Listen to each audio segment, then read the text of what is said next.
तो नमस्कार, good morning. तो चलिए आज हम लोग क्लास 10th का एक नया चैप्टर स्टार्ट करने जा रहे हैं जिसका नाम है निर्देशांक ज्यामिति। आज हम लोग निर्देशांक ज्यामिति का पूरा अप्रोच देख लेंगे। पूरा जितना भी थ्योरी है, जितना भी उससे रिलेटेड सवाल है, आपको सब कुछ समझ में आ जाएगा। तो चलिए हम लोग समय को विलंब नहीं करते हुए आज हम लोग स्टार्ट करते हैं निर्देशांक ज्यामिति, है ना। निर्देशांक ज्यामिति प्यारे बच्चों ध्यान से समझेंगे। निर्देशांक, इसको हेडिंग लगा लेंगे निर्देशांक ज्यामिति। निर्देशांक ज्यामिति को हम लोग बोलते हैं कोऑर्डिनेट ज्योमेट्री, या कभी कभी इसको हम लोग नियामक ज्यामिति के भी नाम से जानते हैं, सब, है ना। तो पहला सवाल प्यारे बच्चों आता है क्वाड्रेंट से, चतुर्थांश से। तो देखिए प्यारे बच्चों हम लोग क्या जानते हैं, आप लोग समझ पाएंगे। सबसे पहले मैं एक क्वाड्रेंट बना लूँ, और क्वाड्रेंट में आप लोग सभी लोग जानते हैं कि इसको हम लोग एक्स अक्ष बोलते हैं, और इसको क्या बोलते हैं, एक्स डैश। इसको एक्स डैश, इसको एक्स अक्ष बोलते हैं, और इसको एक्स डैश, इसको बोलते हैं वाई, और इसको वाई डैश, है ना। देखिए प्यारे बच्चों ये होता है प्रथम पाद, जिसको हम लोग प्रथम पाद के नाम से जानते हैं। इसको हम लोग बोलते हैं द्वितीय पाद। इसको क्या बोलते हैं, द्वितीय पाद। इसको हम लोग बोलते हैं तृतीय पाद, और इसको हम लोग बोलते हैं चतुर्थ पाद बोलते हैं, है ना। अब जानते हैं कि ई प्लस होता है, ई माइनस होता है, इधर माइनस होता है, ई प्लस होगा और ई माइनस होगा, ठीक है। तो बताइए प्रथम पाद का चिन्ह होगा प्लस और प्लस। दूसरा का क्या क्या होगा, एक्स माइनस में है तो माइनस और प्लस। तीसरा का क्या होगा, माइनस, और चौथा क्या होगा, प्लस और माइनस। ये है। आपसे पूछेगा कि बताइए, आपसे कभी सवाल कर देगा कि बताइए -2, 3 किस चतुर्थांश में होगा। तो बताइए माइनस, इसके आगे कुछ नहीं है तो प्लस, तो माइनस प्लस कहाँ होगा, माइनस प्लस द्वितीय में हो जाएगा। तो इससे 1 नंबर का क्वेश्चन प्यारे बच्चों रहता है। दूसर की बात समझेंगे कि एक्स एक्सिस को हम लोग भुज बोलते हैं। एक्स एक्सिस को हम लोग क्या बोलते हैं, भुज के नाम से जानते हैं। और वाई अक्ष को हम लोग क्या जानते हैं, कोटि। इसको हम लोग क्या जानते हैं, कोटि। एक्स अक्ष को हम लोग भुज जानते हैं, जबकि वाई अक्ष को हम लोग कोटि के नाम से जानते हैं। प्यारे बच्चों ध्यान से समझेंगे कि एक्स अक्ष और वाई अक्ष जिस बिंदु पर कटता है उसको हम लोग मूल बिंदु के नाम से जानते हैं। एक्स अक्ष और वाई अक्ष जिस बिंदु पर कटता है उसको हम लोग बोलते हैं प्यारे बच्चों मूल बिंदु। उसको हम लोग क्या बोलते हैं, मूल बिंदु। और मूल बिंदु का नियामक 0,0 होता है। आपसे पूछेगा मूल बिंदु का नियामक क्या होता है, तो 0,0, है ना। आपसे पूछेगा कि एक्स अक्ष और वाई अक्ष के कटान बिंदु को क्या कहते हैं, तो मूल बिंदु कहते हैं। इसमें एक और सवाल पूछता है कि बताइए एक्स अक्ष पर वाई निर्देशांक क्या होगा। हमने एक लाइन आपसे खींचा, कहा कि बताइए ये एक्स अक्ष है, एकरा पर वाई का वैल्यू कहाँ से हो सकता है ना। तो एक्स अक्ष पर वाई निर्देशांक यदि आपसे पूछेगा तो एक्स कॉमा आप 0 बता पाएंगे, यदि आपसे पूछेगा कि इस वाई अक्ष पर एक्स निर्देशांक क्या होगा, तो इस एक्स का वैल्यू इसमें 0 होगा, तो 0 कॉमा हम लोग वाई के नाम से जानते हैं। देखिए यदि एक्स अक्ष पर वाई निर्देशांक पूछा तो x, 0, यदि y एक्सिस पे x निर्देशांक पूछेगा तो 0, y, ठीक है। चलिए इतनी सी बात हम लोग समझ गए। इसके बाद हम लोग को एक फार्मूला पढ़ना है जिसका नाम है डिस्टेंस फार्मूला, दूरी सूत्र के नाम से हम लोग जानते हैं। अब थोड़ा सा समझेंगे डिस्टेंस फार्मूला होता क्या है, दूरी सूत्र। इसको हम लोग बोलते हैं दूरी सूत्र। तो देखिए इसको हम लोग इंग्लिश में डिस्टेंस फार्मूला बोलते हैं, डिस्टेंस फार्मूला। प्यारे बच्चों डिस्टेंस फार्मूला है क्या, है ना, दूरी सूत्र। तो दूरी सूत्र आप थोड़ा सा याद रखेंगे कि दूरी सूत्र क्या है। तो देखिए दो कोई पॉइंट है, एक को मैंने मान लिया P और दूसरा को मैंने मान लिया Q। एक को P दूसरा को Q मान लिए, ठीक है। मान लीजिए कि इसका निर्देशांक x1, y1 है और इसका निर्देशांक x2, y2 है। मान लीजिए ऐसा कुछ x1, y1 और x2, मान। आपसे पूछेगा कि बताइए P से Q का दूरी क्या हो पाएगा। बहुत सिंपल सा क्वेश्चन है। तो बताइए पी क्यू का दूरी हम लोग कैसे निकाल पाएंगे? तो पी क्यू का दूरी बराबर क्या होगा, आप याद रखेंगे x2 माइनस x1, ध्यान से देखेंगे x2 माइनस x1 का whole square, x2 minus x1 का whole square plus y2 minus y1 का होल स्क्वायर। इतनी सी बात से आप निकाल सकते हैं। ध्यान से देखिए, पी क्यू का दूरी आप निकालना चाहते हैं तो रूट x2 माइनस x1 का whole square plus y2 minus y1 का होल स्क्वायर। ठीक है, यदि आपको इस थोड़ा सा और भी समझेंगे, यदि मैं ऐसा कर दूं कि मैंने कह दूं कि x1 माइनस x2 का whole square, x1 minus x2 का होल स्क्वायर और प्लस y1 माइनस y2 का होल स्क्वायर। ठीक है, तो ये भी बात आपका बराबर, दोनों बात सेम है, क्योंकि मैं यदि x1 माइनस x2 का होल स्क्वायर करूं उतना ही आएगा जितना x2 माइनस x1 का होल स्क्वायर आएगा। तो दोनों बात सेम है, आपको जिससे इंटरेस्ट है उससे बना लेंगे, है ना। ये था दूरी सूत्र। दूरी सूत्र का फॉर्मूला हमेशा याद रखेंगे, रूट x2 माइनस x1 का whole square plus y2 minus y1 का होल स्क्वायर। इसके बाद कुछ प्रमाणित करने के लिए आता है प्यारे बच्चों। तो सबसे पहला नंबर पे हम लोग जानते हैं जिसका नाम आयत, पहला नंबर जिसको हम लोग आयत के नाम से जानते हैं, आयत। आयत, तो देखिए आयत क्या होता है ना, दूरी सूत्र से ही हम लोग प्रमाणित करेंगे कि क्या है। तो देखिए आयत, तो आयत किसको बोलते हैं? तो एक ऐसा चतुर्भुज जिसके आमने सामने के भुजा बराबर हो। देखिए ए बी और इसको सी मान लेंगे, इसको डी मान लेंगे, हो गया ए बी सी डी। तो बताइए यदि आयत होगा तो जितना ए बी का डिस्टेंस होगा उतना ही सी डी होगा। मतलब मैं कह सकता हूँ कि ए बी बराबर सी डी, ए बी बराबर सी डी, और बोलो बी सी बराबर, बी सी किसके बराबर होगा? ए डी के, तो बी सी बराबर क्या हो जाएगा? ए डी हो जाएगा। ठीक है, इतना ही से नहीं, आपको फिर डायगोनल इसका निकालना पड़ेगा, जितना ए सी होगा उतना ही बी डी होना चाहिए। मतलब आप कह सकते हैं कि यदि ए सी बराबर बी डी आ गया तो आप बोलेंगे कि वह एक चतुर्भुज आयत होगा। ध्यान से समझो, जितना ए बी होगा उतना ही सी डी, ठीक है, जितना बी सी उतना ही ए डी। यदि इसका दोनों विकर्ण भी बराबर है तो क्या कहलाएगा? एक आयत कहलाएगा, रेक्टेंगल कहलाएगा। ठीक है, दूसर की बात समझेंगे। दूसर का नंबर पे आता है वर्ग। दूसर का नंबर पे हम लोग क्या जानते हैं? वर्ग। वर्ग को हम लोग स्क्वायर बोलते हैं। और वर्ग है क्या? कि जिसकी चारों भुजा आपस में बराबर है। प्यारे बच्चों ध्यान से समझेंगे, ए बी सी और डी, ए बी सी और डी। ठीक है, आपको प्रमाणित करने के लिए देगा कि बताइए यह एक चतुर्भुज आयत है कि वर्ग है कि नहीं। तो वर्ग आप जानेंगे तो वही बता सकते हैं। तो वर्ग आप किसको बोलते हैं? तो एक ऐसा चतुर्भुज जिसकी चारों भुजा आपस में क्या होती है? बराबर होती है। तो मैं कह सकता हूं कि जितना ए बी होगा उतना ही बी सी होगा, उतना ही सी डी होगा, उतना ही ए डी होगा।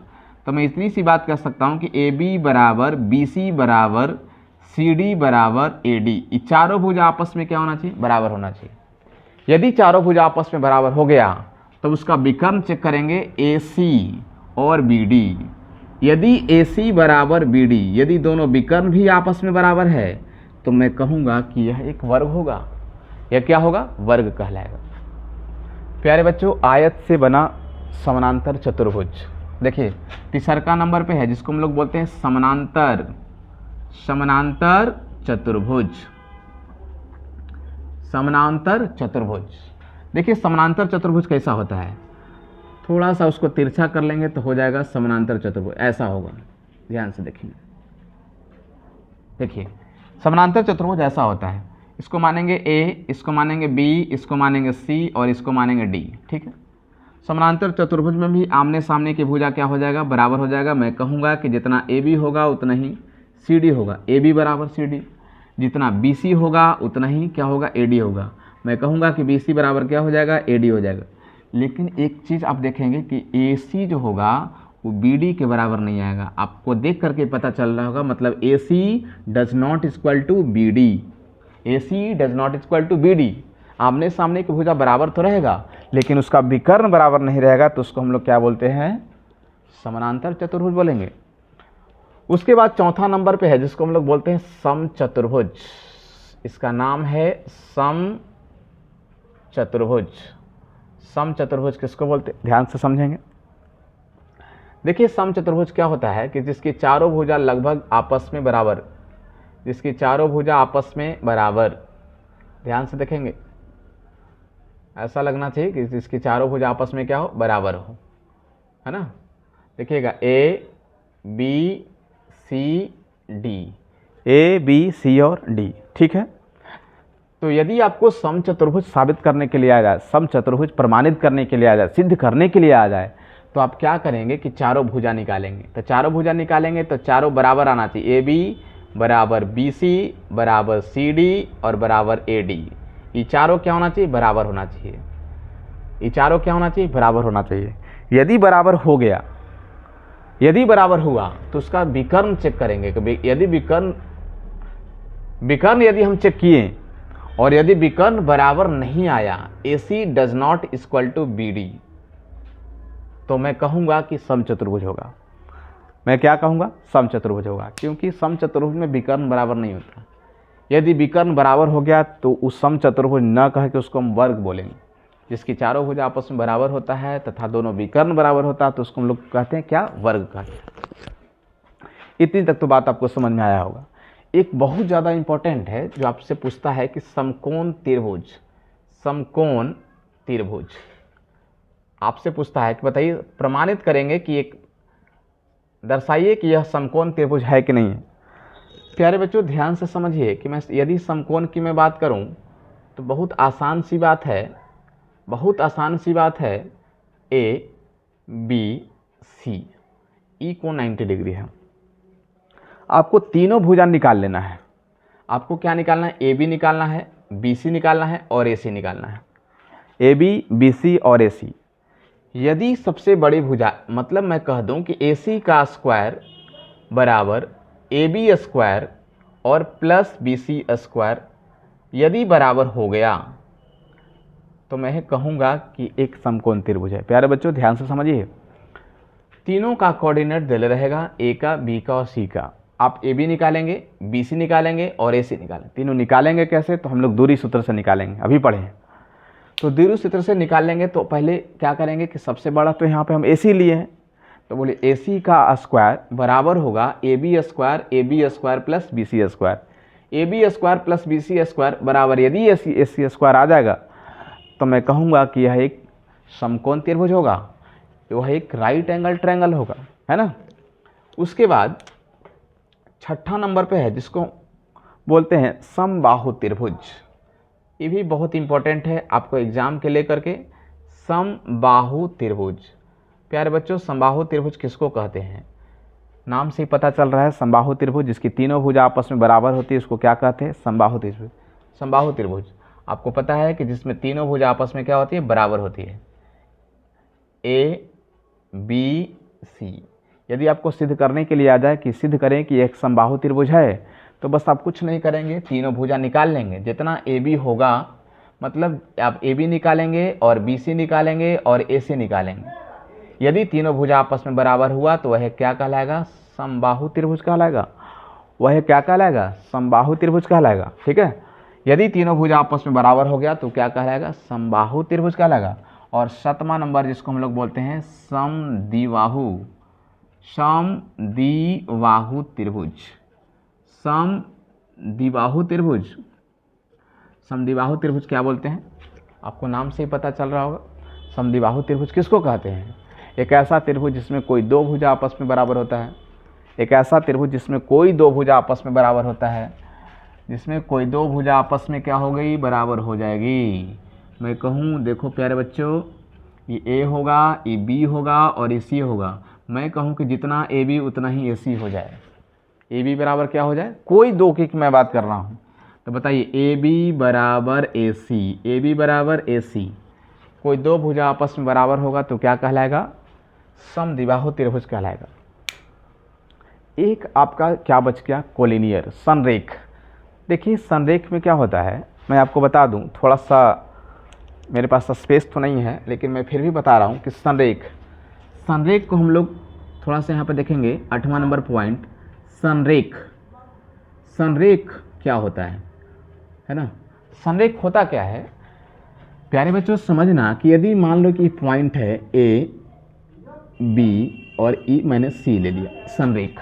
ठीक है, आपको सिद्ध करने के लिए देखा कि बताइए बिंदु संरेख है कि नहीं। तो संरेख का मतलब तीनों बिंदु एक लाइन में है। तो देखो अभी तीनों एक लाइन में है कि नहीं है ना।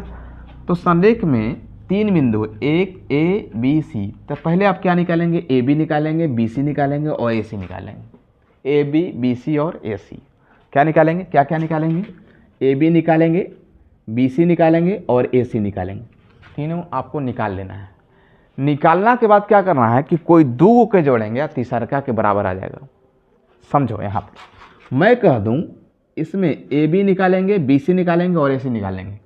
कोई दो के मैं जोड़ूं, जैसे A B plus B C जोड़ दिया, हमने आपको बताया कि A B plus B C जोड़ दिया और यदि वो ए सी के बराबर आ गया तो मैं कहूँगा कि संरेख है। मैं क्या कहूँगा, संरेख है। आपको लगता होगा कि सर ए बी प्लस ए सी जोड़ेंगे, यदि ए बी प्लस ए सी जोड़े और यदि बी सी के बराबर आ गया फिर भी संरेख होगा, फिर भी क्या होगा, संरेख होगा। यदि आपको लगता है कि मैं कह दूं कि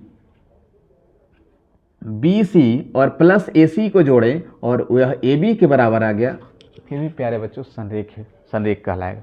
ठीक है प्यारे बच्चों, ये था डिस्टेंस फार्मूला 7.1। इससे जो 7.1 एक्सरसाइज है वो आपका बन पाएगा, है ना। दो तीन गो सवाल हैं, दो तीन गो समदूरस्थ का एक सवाल होता है और एक आध गो सवाल ऐसा होता है जो एक्स और वाई के बीच संबंध बताने को कहता है। तो प्यारे बच्चों, एक छोटा सा वीडियो और मैं लेकर के आऊँगा जो एक एक टाइप मैं आपको बताऊँगा, है ना। एक एक टाइप आपको मैं बताऊँगा कि देखिए सवाल बनेगा कैसे। जो भी आपका टाइप होगा मैं आपको कवर करा दूँगा। प्यारे बच्चों देखिए, ये आपका बैकग्राउंड है। यदि इतना आपको ठीक है तब तो आप सवाल बना लेंगे, है ना, तब आपसे सवाल बन पाएगा। यदि बैकग्राउंड ही ठीक नहीं है प्यारे बच्चों, सवाल बनना मुश्किल हो जाएगा, समझे। तो सबसे पहले आप क्या करेंगे, बैकग्राउंड, इस वीडियो को जो भी विद्यार्थी देख रहे हैं उसको देखिए नहीं, देख करके आप कलम कॉपी ले करके इसको कॉपी पर नोट करेंगे और नोट्स बनाएंगे। नोट्स बनाने के बाद आप CRT का 7.1 चैप्टर बनाएंगे। ठीक है, 7.1 जो भी क्वेश्चन उसको बनाइए। यदि नहीं बन पा रहा है तो इसमें कमेंट करेंगे कि सर 7.1 पर एक और वीडियो बनना चाहिए, तो मैं आपके लिए तैयार हूँ, मैं बनने के लिए तैयार हूँ। तो मैं आपसे भी चाहूँ कि वीडियो को इतना शेयर करो, मेरा भी फॉलोवर्स बढ़े, मैं मोटिवेशन रहूँगा के लिए। इतना मेरे अंदर एनर्जी बढ़ता है। यदि लाइक हो मेरा एनर्जी बढ़ता है, तो लाइक करेंगे हम उतना ही उत्साह के साथ पढ़ेंगे, उतना ही आपको मन लगेगा, पढ़ने में भी मन लगेगा, मैं आपको पढ़ाऊँगा। प्यारे बच्चों, तो देखिए मैं आज निर्देशांक ज्यामिति का पहला वीडियो मैंने बनाया है जो आपके लिए बहुत इंपॉर्टेंट है। जो भी क्लास 10 पढ़ रहे हैं, जो भी विद्यार्थी क्लास 10 में पढ़ रहे हैं उनके बहुत ही अच्छा है। तो इस वीडियो को ज़्यादा से ज़्यादा शेयर। चलिए आपकी क्लास यहीं पर करते हैं, मिलते हैं अगले क्लास में। To take your if yourself, आप में खुश रहे, आबाद रहेंगे। थैंक यू, धन्यवाद।